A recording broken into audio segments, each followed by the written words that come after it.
Hey, InterVarsity alumni. This is After 4, your podcast for navigating life after graduation. This is both an exciting and potentially tricky transition that you're making, and you might feel a little unsure about the coming weeks and months. We're here to provide you with expert advice, practical skills, and plenty of encouragement as you learn how to keep saying yes to Jesus in your new context. This is After 4, and this podcast is for you, alumni. What's up, alumni? Welcome to After 4, your podcast for navigating life after graduation. I'm your host and guide, John Steele. This week, we continue with another follow-up resource to our recent series about relational transition after graduation. This is another revisit, but I think it speaks to another relationship that's worth considering as you graduate, and that's new roommates. Now, two ways that you might apply the information from this episode. One, you might actually be living with people you've never met because you're moving to a new town after graduation and you need to save money on rent. Or maybe you're moving back home, and this provides a thoughtful reframe of your parents as roommates or housemates and not just as your parents. Either way, I'm guessing many of you have spent the last couple of years living with some of your best friends, so my conversation from last season with Nicole Carline might provide a helpful refresher on what it's like to live with new people. Nicole is a veteran InterVarsity staff, and she has some great thoughts on how to be a solid roommate, and you can also listen in as we both discover that most of our advice comes from being kind of crappy roommates ourselves. Either way, I think you'll learn something helpful. So here's Nicole, and this one's for you, alumni. Well, my good friend Nicole, here we are. Welcome to the podcast. Thanks, John. It's so good to be here. Oh my goodness. I'm really glad that when I was thinking about this topic that you came to mind, and I was like, Nicole, if she's had roommates, she's got to have some good stories to tell. So I'm excited for us to get to talk about roommate experiences together. Me too. Well, hey, would you take just a moment, introduce yourself, let our listeners know who you are, what you do? Well, I'm Nicole. I am from Morgantown, West Virginia, born and raised, still here, Nice. haven't gone very far. My career work is I'm the assistant area director for West Virginia with InterVarsity Christian Fellowship, celebrating 15 years this year, which is incredible. Congratulations. That's crazy. Awesome. Thank you. I also have a few side hustles. Okay. A very West Virginian thing to do is having several side hustles. I work as a social media and marketing manager for the local Quick Lube here in town. I'm also a property manager for my brother's Airbnb. And to top it all off, I just started my own business like in the last 2 weeks, restoring used and broken roller skates, inline skates, and skateboards. Wow. And being able to sell them to the community at a more accessible, affordable price. So I dabble. Yeah. Yes. Now, is your new business at all inspired by your time in roller derby? Maybe a little bit. Oh gosh, that's awesome. Okay, so Nicole, we're gonna be talking about roommates together. So tell me, why is it that you have chosen at one time or another to live with roommates? Yeah, eventually, as you get older, even if you're single, you need space, right? And being in a house with your family of 6 people, I have 3 siblings, I'm the oldest of 4. That space is very limited. And as you're all becoming adults, it becomes very difficult to live together. So it was out of sanity. I needed to find somewhere else to live. And honestly, it was out of practicality that I could not afford to live on my own. I needed a roommate. So it started as, well, that's just the logical thing to do. If I want to get out of the house and live on my own, I need to find a roommate. But since then, it has more so developed as if I have the space and there's somebody I feel like I could tolerate to live with, needs a place to stay, Yeah. I want to give them my space. But originally, it's just because I needed help to pay for it. Totally. There was a drive to be out on your own, to develop as an adult needs to, away from family, to some extent away from family. I mean, listen, I did my first year of university in Pittsburgh. When I came back to Morgantown, the first year back, I lived with my sister in a house that was about 15 minutes from my parents' house.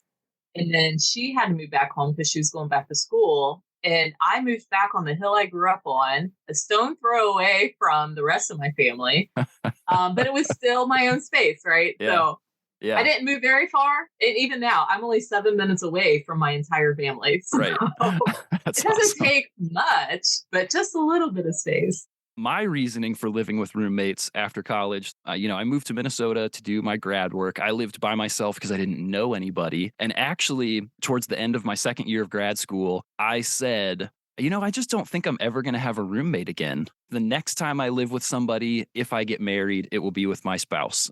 And at least the way that it's mapped out in my brain is that it could not have been more than a week later that a friend calls me and says, hey, there's this guy I know, he's moving to town, he doesn't know anybody, and I know that you don't have a roommate, so I'm wondering if you would be interested in having a roommate, saving some money. And I was just like, come on, seriously? I said yes, because saving money did sound really great, even though I had no real interest in living with somebody again. But I thought, okay, we'll give this a go. And thus began a very arduous journey of roommate life with a person who did end up being my last roommate until I got married. So let's just tell some stories about roommate experiences, the good, the bad, the ugly. And if we can also try to figure out if there's some sort of do or a don't that we learned from those experiences. For the sake of trying to end on high notes, let's start with maybe some of the not so great stories. So, Nicole, it doesn't necessarily have to be a nightmare, but tell me about a rough experience that you had with a roommate. I fortunately have never had a nightmare experience. That's good. Mine are silly. I think one of the harder roommates that I had, it was more like your experience of how we met. So my very first roommate, Katie, we'll probably talk about her. She became family to me. My very best friend, still is to this day. Her kids call me Aunt Nicole. Just awesome. She also works for InterVarsity and had a student who was graduating and needed a place to stay. I had a spare room opening up. And I was like, well, I was planning to live alone for a bit, but she seems like a very nice person. So surely it will be just fine. So she moved in, but we never really clicked. She was a very sweet woman, so nice, so selfless. Maybe that says something about me, that somebody's so incredible that I couldn't click with her. I don't know. Maybe you were the hard roommate. Maybe I'm the problem. But it was different ways of growing up. And not saying anything negative about it. It was just the way of living of saving things that I would just throw away, or like washing out plastic sandwich bags. I'm like, why? Why did Yeah. you do that? Or she could not sit and watch a movie. She couldn't sit to watch a TV show either. She was constantly up moving around. And not that she was disruptive, but the constant movement, I'm realizing now, was unsettling to me because I felt like I needed to move, but I didn't want to. I wouldn't say like intense friction. There was just some like, okay, we don't drive together. But I think eventually we both resigned to it and said, you know what, it's okay. But I remember this one time, this is one of those silly things. I have a deep aversion to vinegar. Oh, The okay. smell, the taste, I cannot stand it, including things with vinegar in it, like ketchup, salad dressing. I hate it. It makes me want to gag. When I smell it, I gag. Like that's how bad it is. Yeah, that's serious. So my roommate, Laura's this farm girl. You do things naturally. What's a really good cleaning agent that's really natural? Oh, yeah, vinegar. White vinegar. Yeah. I came home from work one day and the entire trailer smelled like vinegar, and I wanted to just puke right there. I asked, like, hey, did you clean with this? And she goes, oh, yeah, it was all happy and everything. And I was like, I will buy you whatever natural cleaning agent you want that is not vinegar. Never do that again.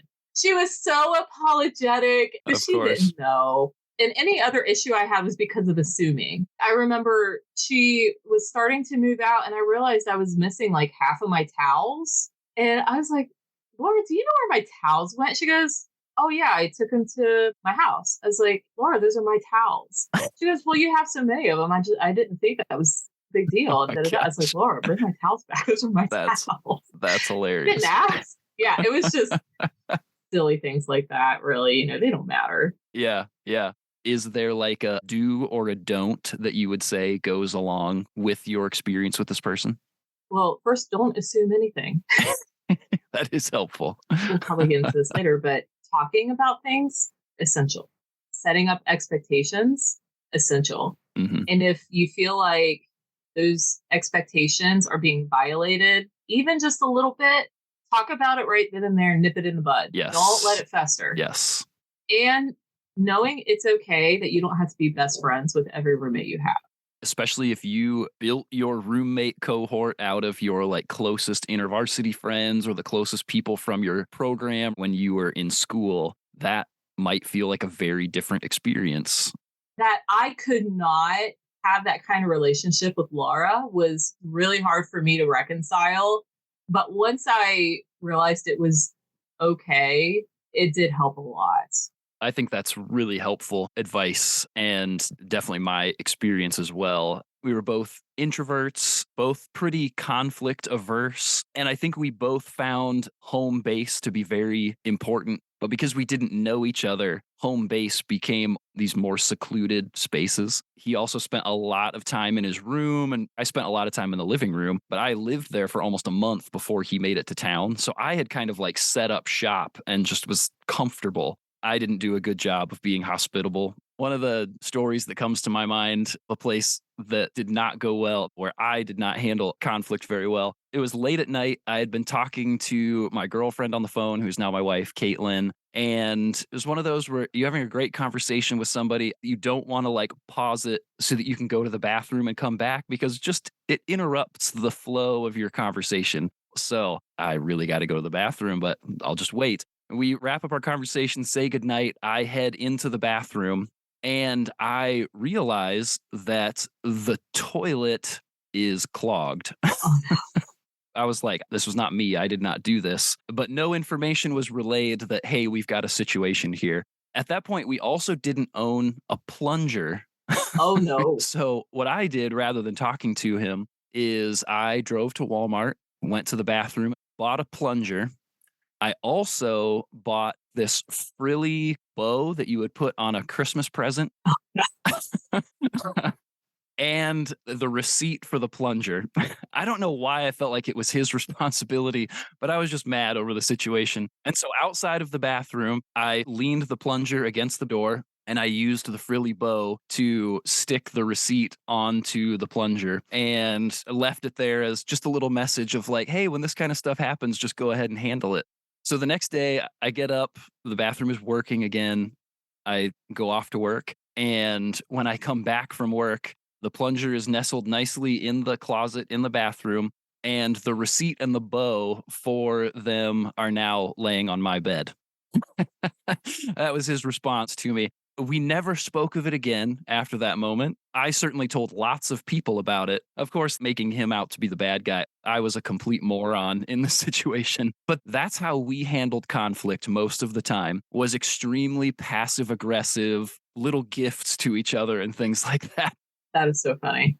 This is reminding me of all of these other moments where it was like, oh, mutually being terrible roommates to one another. Yeah, we're not exclusively altruistic in our roommate situations. No, absolutely not. As I look back on the plunger situation, I would say, even if you are a conflict averse person, which I was, the moments that whoever it was would just say, like, I'm going to go into your room and I'm going to talk to you about what's going on, that made such a huge difference. So the don't is don't be passive aggressive, like at all costs. Even if your roommate is passive aggressive, break down the barrier, open the door, knock on the door, and have a conversation. That's the don't and the do that comes away from that for me.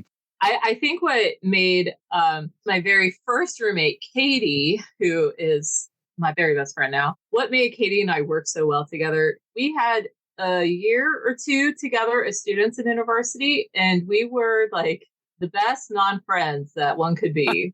Yeah. We liked each other. However, we didn't click for some reason, and we so badly wanted to be friends together. But anytime we got together to hang out, it was so awkward. So it must be Jesus knowing our future, but we just kept trying. And so when she came on staff, she spent a year up in Pennsylvania, and then she came back to Morgantown and needed a place to stay. I was like, well, I have an extra room. I could use a roommate to help pay for rent. What do you think? And she was really hesitant. And I said, Katie, let's just sit down and talk and we can decide from there. So we did. We got together. We talked about what are our expectations. We talked about our pet peeves, just how we live. Here's a little insight of this is kind of how I use space. Do you wake up in the morning or not? Are you a late night person or not? If I leave the cabinet doors open, is that a problem? That's a problem with me. Shut the cabinet door. Yes. Different things like that. And if we feel like an issue is starting to rumble up, let's talk about it. Let's make that expectation. Even if we think it's just us, it's in our heads, it's not a big deal, talk about it. And after that conversation, she said yes, moved in, and we just had an open line of communication. One instance, dishes. Dishes is always an issue, right?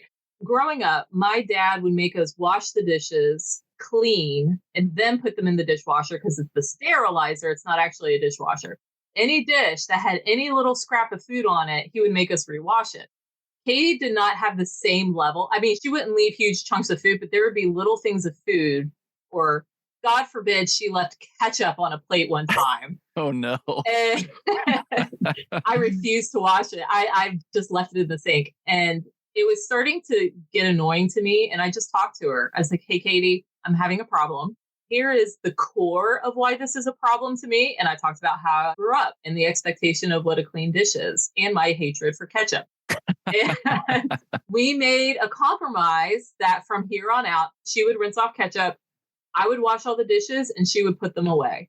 Oh, nice. And that was what we did for the rest of the time. And it was fantastic. Wow. It sounds like from the beginning, you both recognize we're not totally sure if this is going to work. So let's sit down and actually talk through some of our expectations and what we're bringing to the table. How are we sharing food? Yeah. How are we doing bills? All of those things are super important to talk about. Yes. And that those check-ins continued as they were needed. Something's not going right here. Let's talk about it before it goes off the rails and we've got a problem. I mean, it feels like for whoever you're living with, best friends or total newbie, that establishing those things together and continuing to get to know each other is huge.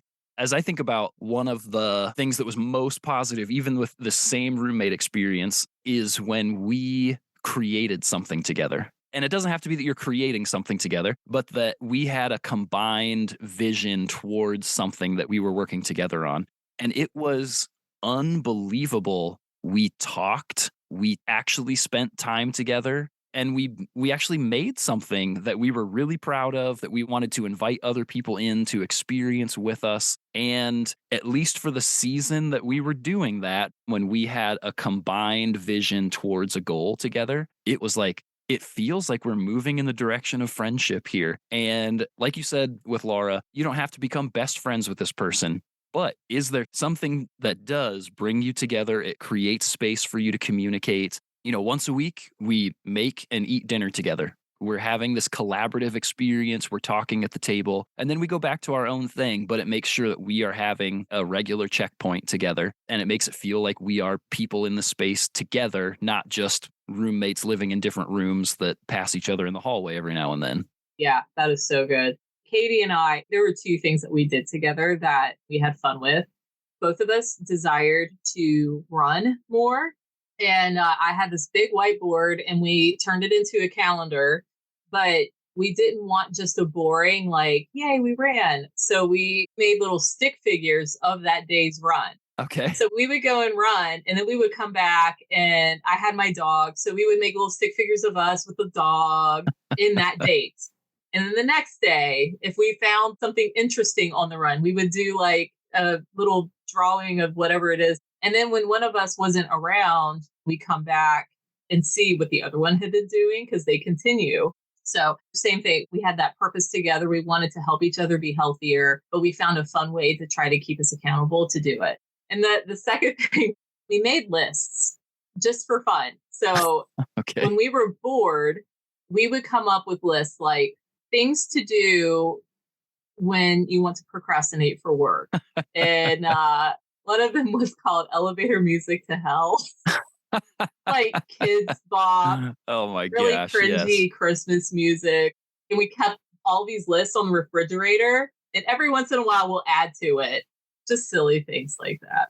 I think that those are really great points for us to carry with us. Again, of like, you don't have to be best friends, but you can be collaborative in some way, and that can help sort of ease the tension and develop some Some rapport. yeah, some rapport and some way of communicating, and that helps build some sort of cohesion, until the time that your season of living together is done, and that can make something more tolerable and less painful. I feel like we've developed some things here that are helpful. Nicole, one of the things that we like to do on the show is that we ask our guests to give a parting piece of advice, whether it's related to roommate life or just in general. Do you have a parting piece of advice that you would give to somebody who is about to step into this new season of life after graduation? Yes, I have 3 pieces of advice that I wish I would have done myself after graduating. Okay, great. Let's hear them. Start counseling ASAP if you have not already. I am a big proponent of counseling. I think everybody should do counseling at some point in their life, especially when you're in a stage of transition like this. It is important to have a place where you can go and just talk things out and have somebody listen and somebody to help you process. Second, just as important, find a community. College is such a unique and special experience because gives you built-in community. You want a sport, you just go find the sport and join them. You want a worship community, you go join InterVarsity. Anything of interest, there's a group out there for them. Like, it's already there. When you leave college, those things are a lot harder to find. InterVarsity also spoils us because you have that spiritual connection with these people that you go through college life with together. You have the shared experience. You have the shared purpose of mission on campus, of valuing scripture study. And then you leave college and you try to find a church and they don't value the same things. Or their way of community is different than what you're used to in college, which is most churches, quite honestly. It's really hard to find a place that has that kind of lived in community that you would with campus ministry. So do the work to find a community early, be it in a church, which I highly, highly recommend finding a church, but also get a hobby, like as part of your community building. Don't pour all your time into the church. Jesus doesn't call us just to serve the church. He calls us to create disciples. He calls us to minister to the world, right? To have relationship with people, to share God's love with people. I do believe he calls us to the church, but he also calls us to the people in our communities. And I think there's something really beautiful about building relationships through hobbies and building connections with people who may not believe the same thing that you do. And giving an opportunity to help them see that there are Christians out there that are not crazy, for the lack of a better word. That's a good word. I think, we just live in a rough time. And there's a lot of assumed perceptions of what all Christians are like, very broad brushstrokes. And it's just not true. Like every community, it's just not true. So find a hobby, something you enjoy doing. Go find other people that enjoy doing it too. They're out there. Just look for it. That's why I joined roller derby. I was so invested in the Christian community. I was going to church. I had InterVarsity. My entire community were Christian people, aside for maybe like 1 or 2 friends from college that I still stayed in touch with. And here I am, an InterVarsity staff worker, telling my students they need to go share the gospel with their friends. They need to build relationship with non-Christians. And I'm not doing that myself. How hypocritical, right? And I came to a place where I miss team sports. I recognize that I don't have non-Christians in my life. And I sought out derby, and it's one of the best things I ever chose to do. I've got to have several spiritual conversations with my teammates. They've been able to care for me in some of the worst times of my life in the last couple of years in ways that I haven't experienced in other places, quite honestly. They're not just my teammates. They're truly such wonderful friends of mine and have taught me so much about life and people and how to love people even when you think differently. So, counseling, find a community, get a hobby. Those are my 3 points. That's awesome. I love it. That's such great advice. I'll admit I've not done counseling. The other 2, though, I can certainly speak to that is absolutely, and that those 2 can oftentimes coincide with each other. Finding a hobby and doing it in community can be really, really awesome. Wow, Nicole, this has been a lot of fun. Thanks so much for joining me, for sharing stories. I mean, for helping us, I feel like, cover a broad spectrum of roommate experiences, not just sort of the best and the worst. We had these, it didn't start off great, but it became something really awesome, or it started off poor and it ended up somewhere in the middle. Like, we ended on good terms. We've got the ones that are just rough and the ones that are great. And that's been really nice and also enlightening, I think, for both of us, Yeah. as we've done some self-reflecting. Some of these stories that I was going to tell that really started off in my mind with somebody else being the bad guy, then I'm like, oh, wait a second. I was the bad guy all along. Plot twist. Oh gosh. How Yes, about it? this has been, John, this is so fun. I thank you for inviting me, and it was just great chatting and getting to, like you said, just getting to reflect on some of this stuff. So it's Yes. great. Absolutely. Well, thanks for saying yes. It's been fun to do something like this with a friend, that's for sure. Yes, absolutely. All right, a few takeaways that you can apply to living with new roommates after graduation. First, communicate early and often, even if you have to schedule it, and even if there isn't anything specific to go over. Sit down and talk to each other on a regular basis. Second, when something goes wrong, be proactive and talk about it.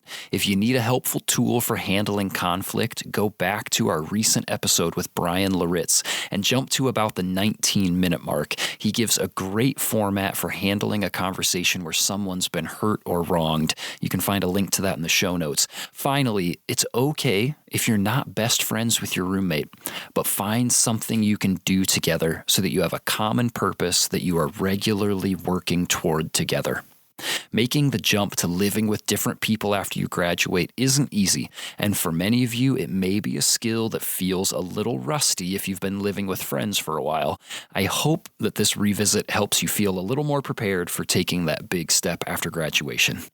Thanks for joining me this week. Come back next time for the officially official end to our relational transition series. We're going to hear previously unheard moments from recent guests on the topic. There's just so much gold in each conversation that we can't always fit it all into one episode, but we try to make sure it makes its way to you somehow. And then after that episode, we're going to jump into a series about vocational transition. What does it look like to step into the working world after graduation, and how do we say yes to Jesus at work? I'm really excited to share those things with you. Thanks for tuning in, and I will see you in the after, alumni. Hey, thanks so much for joining us today, alumni. If there was anything that you learned, really enjoyed, or that encouraged you from today's episode, would you send us a DM or tag us in a story? We'd love to hear about it. You can find us at After4Pod on Instagram and Facebook. And if you haven't already, take just a second to unlock your phone and subscribe to the podcast. If your platform lets you, leave us a rating and a review. And if you like what we're doing here, share us with your InterVarsity or other post-graduation friends. Thanks again for listening, and I will see you in the after, alumni.